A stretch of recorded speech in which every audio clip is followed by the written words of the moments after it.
E aí, minha gente querida, que bom estar com você mais uma vez aqui para a gente partilhar desse momento da palavra do Evangelho.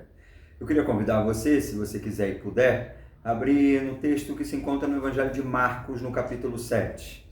Vamos lá, vamos acompanhar? Diz assim: Então ajuntaram-se a Jesus os fariseus e alguns dos escribas, vindos de Jerusalém. E eles, vendo que alguns dos seus discípulos comiam pão com mãos impuras, isto é, sem lavar, eles encontraram ali uma grande falta. Porque os fariseus e todos os judeus não comem sem lavar suas mãos, muitas vezes conservando a tradição dos anciãos. E quando voltam do mercado, se não se lavarem, eles não comem. Muitas outras coisas há que receberam para guardar, como lavar copos, jarros, vasos de bronze e as mesas. Então perguntaram-lhe os fariseus e os escribas: Por que não andam os teus discípulos conforme a tradição dos anciãos, mas comem o pão sem lavar as mãos? E ele respondendo disse-lhe: Bem profetizou Isaías acerca de vós, hipócritas. Como está escrito: Esse povo honra-me com seus lábios, mas o seu coração está longe de mim. Mas em vão eles me adoram, ensinando doutrinas que são mandamento dos homens.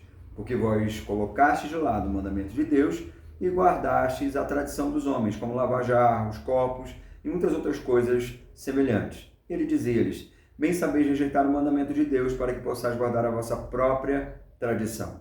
Porque Moisés disse: Honra teu pai e tua mãe, e quem amaldiçoar pai e mãe, inevitavelmente morrerá.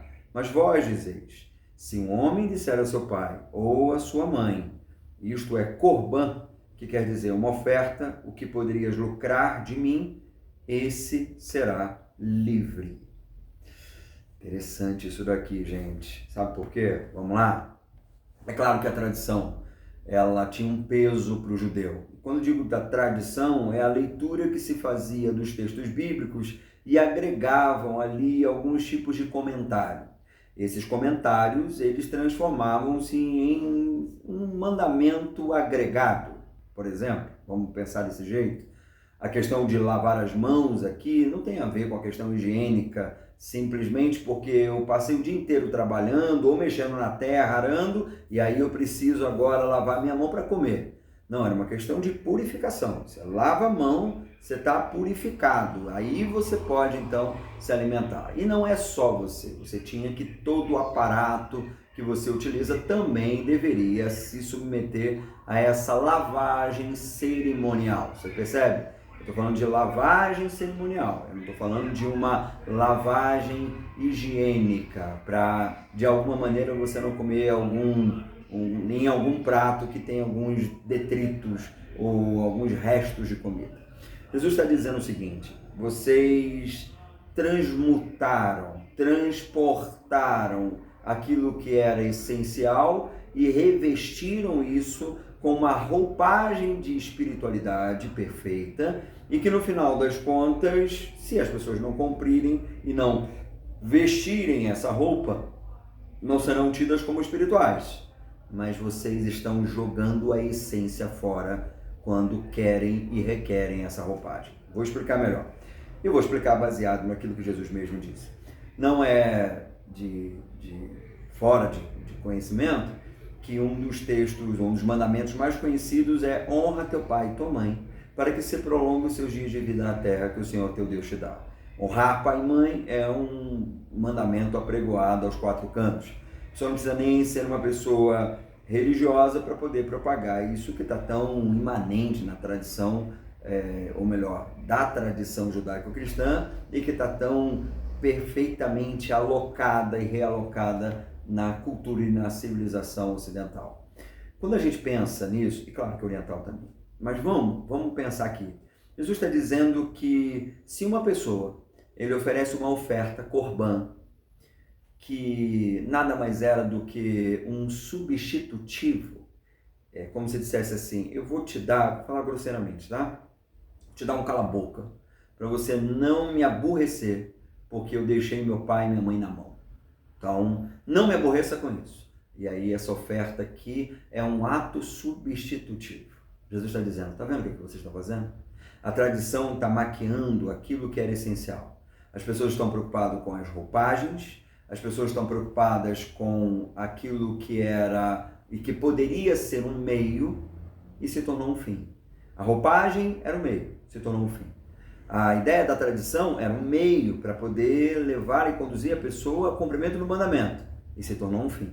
Portanto, se você não cumpre a tradição de lavar as mãos, você é considerado como impuro.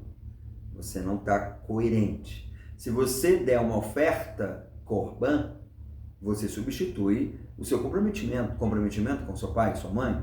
Então a gente finge que não vê. É nessa roupagem que Jesus chama esse pessoal de hipócrita. Está dizendo perfeitamente aquilo que a palavra já denuncia. Vocês vestem roupas de personagens que conjecturavam ser os personagens perfeitos e no fundo, quando tira essa roupagem, vocês estão nus e imundos nessa sua nudez. Quando muitas vezes eu vejo pessoas falando de Bíblia para lá e para cá e às vezes achando que eles são e pensam biblicamente porque eles falam textos bíblicos, um pensar bíblico, ele não tem a ver com decoreba de textos ou de mandamentos. Tem a ver com uma atitude que transforma a minha posição e de uma maneira muito singular, que transforma a minha posição a ponto de eu parar de apontar o dedo para aqueles que estão ao meu redor.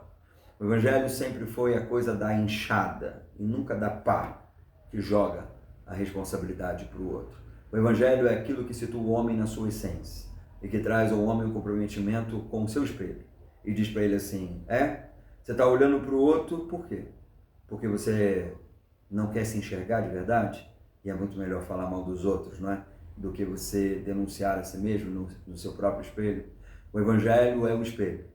E ele é impossível passar por ele e você não conseguir encontrar as denúncias daquilo que precisa ser retirado, as sujeiras.